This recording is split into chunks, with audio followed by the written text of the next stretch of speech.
까만입니다. 더 시전입니다. 어제 장은 PPI 지수가 예보보다 낮게 나옴으로써 물가가 안정될 수도 있다라는 시장의 안도감으로 주가가 상승을 해줬네요. 이게 참 웃기죠? 그저께만 해도 물가는 끝없이 치솟을 것이다 라는 시장의 우려로 지수가 급락을 했는데, 어제는 또 갑자기 물가가 안정될 수도 있다라는 안도감에 최근의 하락폭을 모두 복구를 해줬어요. 여러분, 이게 바로 시장이라는 겁니다. 언제든지 하루하루의 상황에 따라서 의미 없는 매수 매도가 급격히 많이 일어나고, 그저께는 맞는데 어제는 틀리다, 또는 그저께는 틀렸는데 어제는 맞다. 이게 바로 시장이라는 겁니다. 우리가 그것을 하루하루 맞출 수는 절대로 없어요. 그것은 불가능함을 쫓고 있는 겁니다. 우리가 쫓을 수 있는 건, 나스닥은 긴 시간이 흐르면 장기적으로 어차피 우상향, 그것을 믿고 장기 투자를 하는 수밖에 없는 것입니다. 지금부터 제가 하는 말을 잘 들으십시오. 오늘부터 다시 나스닥이 하락하더라도 기억하셔야 될 게 하나 있습니다. 오늘 이 순간은 1년 뒤, 2년 뒤, 3년 뒤, 또는 10년 뒤의 미래의 여러분이 엄청나게 갈망하고 가고 싶어하는 오늘이라는 거죠. 긴 시계열로 봤을 때 어차피 나스닥은 우상향입니다. 미래에서 과거에 후회할 짓을 하지 말라는 겁니다. 과거는 그립고, 현재는 버겁고, 미래는 두렵죠. 극복해내야 됩니다. 극복해내고, 여러분이 피땀 흘려 번 그 돈, 시간이 갈수록 가치가 떨어지는 똥 같은 현금으로 두지 마세요. 현금은 시간이 갈수록 쓰레기가 되고, 현물은 시간이 갈수록 올라갈 수밖에 없는 것이 바로 이 자본주의입니다. 우리가 공산주의가 아니잖아요. 우리는 자본주의잖아요. 그렇습니다, 여러분. 공포지수 다시 그리드 58이고요.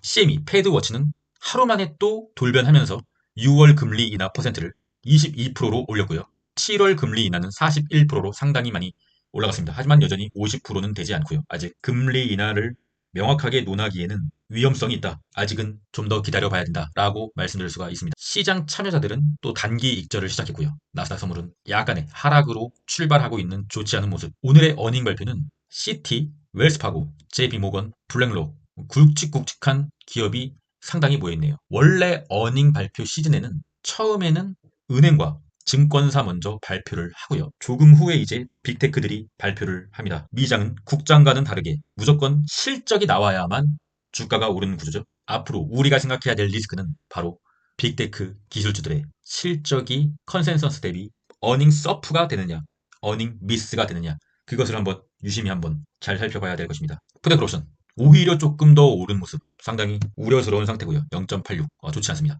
US100 CFD 나스닥 지수 차트 일봉입니다. 어제 일봉 마감이 저항선에 닿았죠. 이 저항선은 상당히 통곡의 벽입니다. 저항선에 닿자마자 오늘 풀이장에서 하락이 약간 시작되는 모습. 이 저항선을 무조건 돌파해야 다시 한번 레벨업이 되는데, 계속된 행보. 다행인 것은 나스닥이 하락했을 시에도 이 채널은 깨지 않았다는 거. 그거 하나 위안으로 볼 수가 있겠습니다. 환율은 정말 천장을 뚫으려고 하네요. 볼린저 밴드를 뚫어버렸죠. 그러면 오늘 이대로 환율이 마감된다고 하면 월요일에 볼린저 밴드 위에서 시작하겠죠. 그렇다고 하면 다시 볼린저 밴드 안으로 들어오는 하락의 캔들이 나올 수가 있습니다. 그러나 오늘 내려서 다시 볼린저 밴드 안으로 들어오는 캔들로 마감한다고 하면 월요일에 또다시 한번 상승을 이어갈 수 있고요. 그렇다고 보시면 됩니다. 쭉 오르는 거는 말이 안 되는 거죠. WTI 국제유가 횡보의 흐름 넘어가도록 하겠습니다. 엔비디아. 엔비디아는 다시 21선으로 복귀를 해주면서 21선이 또 저항으로 한번 작용할랑말랑하는 사태. 엔비디아가 나스닥의 대장주는 맞긴 맞네요. 쉽사리 죽지 않는 단기적인 횡보의 구간을 만들어내고 있지 않나, 그렇게 생각하고 있습니다. TQQQ, 나스닥 지수 같은 경우는 어쨌든 전고점 부근에 도달했지만 TQQQ는 이렇게 횡보하는 동안 녹은 거죠. 3배 레버리지의 변동성 끌림, 괴리율에 따라서 약간 가격이 녹았죠. 나스닥 지수가 이 부근이라면 TQ는 이만큼 녹은 거죠. 감안해야죠. 우리의 3배 레버리지는 어쨌든 상승할 때는 3배로 상승하니까 횡보의 구간에서 녹는 것은 반드시 여러분이 체크를 하고 가셔야 됩니다. 속슬 같은 경우는 엔비디아한테 상당히 고마워해야 됩니다. 어쨌든 상승 추세선으로 복귀해주는 모습. 또 상황을 바꿔서 현재로서는 당연히 나쁘지 않은 상황으로 봐야겠죠. 불즈 같은 경우는 다시 평민으로 복귀해주는 모습. 손절은 하지 않았고요. 뭐 적군이 된다고 해서 바로 손절할 생각은 없었고요. 제가 불즈를 손절하게 되는 상황은 오히려 더 내려서 일목균형표를 확실하게 이탈해줬을 때 불즈를 매도를 하고 수익을 챙기려는 생각을 하고 있습니다. 왜냐면 아직 100% 이상의 수익권인데 굳이 내려오지 않을 수도 있는데 어설픈 구간에서 매도를 하는 것보다 확실하게 하방 추세로의 전환이 됐을 때 불주를 매도하려고 생각하고 있습니다. 테슬라는 여기서 횡보를 해줘야 된다고 말씀드렸죠. 상승을 안 해도 되니 그냥 실적 발표 전까지 횡보만이라도 해줬으면 좋겠습니다. 그게 지금 테슬라가 할 수 있는 최선의 방법입니다. 만약에 테슬라가 갑자기 어떠한 호재로 실적 발표 전에 오른다고 하면 실적이 안 좋으면 뭐 그대로 쭉 반납을 할 거니까 차라리 그냥 횡보하는 흐름, 일말의 기대감도 없게 해주고 실적 발표 이후에 내린다고 하더라도 더 이상 뭐 오른 게 없으니 약간의 바닥권이니까 많이 내리지 않지 않을까 하는 생각입니다. 숏에 보시죠. 일단 S, QQQ 같은 경우는 스토캐스틱 K값이 D값을 아래로 내려온 모습. 롱을 투자하는 입장에서는 갑자기 좋은 상황이 된 거죠. 속스 S 같은 경우는 아직 터치는 못한 모습. 여전히 속스 S는 오를 수 있는 가능성이 있다라고 판단해 주시면 되겠습니다. 그러나 키움전사의 일간수매수는 SQQ와 속스 S의 1, 2위를 차지하는 오랜만에 괜찮은 흐름. 하지만 이 키움전사의 일간수매수는 실시간으로 바뀝니다. 언제든지 여기에 TQQ와 속슬이 자리할 수 있다는 거죠. 그때그때의 상황일 뿐 이것을 보고 매수 매도 버튼을 누르는 지표로 사용하시면 일희일비할 수가 있습니다. 하지만 현재까지는 뭐 나쁘지 않은 모습. 나스닥은 숏을 타는 자에게 쉽사리 수익을 주지 않습니다. 그래서 항상 상승 추세인 나스닥에서 숏을 타려고 하면 단타로 대응하는 게 장투로 대응하는 것보다 당연히 수익률이 높은 것이죠.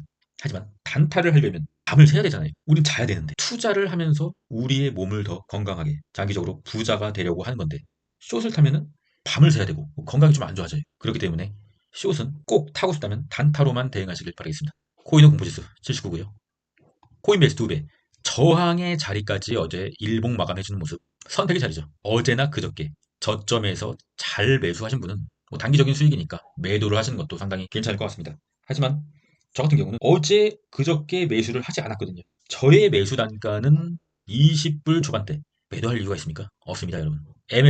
MSTR도 뭐 그저께 어제 잘 매수하신 분들은 조금 더 오르면은 저항대에서 매도를 하시는 것도 괜찮을 것 같습니다. 왜냐면 뭐 저점에서 잘 잡았다고 하면은 매도할 이유가 없죠. 그러나 이러한 급등 구간에서 매수를 하신 분들은 사실은 분보할 수 있는 단가는 아니에요. 그래서 어차피 이러한 급등의 구간에서 매수를 하셨다고 하면은 처음부터 장투를 하려고 매수는 하지 않으셨을 거잖아요. 그러면은 저항의 자리에 올라선다. 수익을 챙기셔야죠. 그게 저는 맞다고 봅니다. 장투를 할 수 있는 단가와 스윙을 할 수 있는 단가, 그리고 단타를 할 수 있는 단가가 있다고 생각합니다. 비트코인의 도면수, 약간 상승 추세를 이어가는 모습. 비트코인이 코인의 자금들을 조금씩 빨아들이고 있다는 신호죠. 비트코인의 4시간봉. 일단은 현재까지는 4시간봉 이평선 위에 있으니 긍정적인 상황이죠. 그러나 이더리움 같은 경우는 4시간 이평선이 하향으로 꺾이는 모습. 추가적인 약간의 하락이 나올 수 있는 상황이죠. 하지만 뭐 일희일비할 생각은 없고요. 계속적으로 홀딩을 하고 신저점이 생기거나 추세선에 터치를 하게 되면 추매도 한번 고려해 볼 생각입니다. 이더리움도 비트코인처럼 24년은 어고우라고 생각하고 있기 때문입니다. 현재까지는요. 시저스 멤버십 참고하시고요. 더 시저 유튜브 구독자 방에는 여전히 272명. 요즘에는 썩 주식에 관심이 많이 없으신 것 같더라고요. 하지만 여전히 제 생각은 동일합니다. 모두가 주식에 관심도가 떨어질 때가 언제나 기회였다는 거죠. 함께 하실 분들은 고정 댓글을 참고해 주시길 바라겠습니다. 마지막은 인생 명언으로 마무리하겠습니다. 어제 값을 치른 대가를 오늘 받고 내일 받을 대가를 위해 오늘 값을 치른다.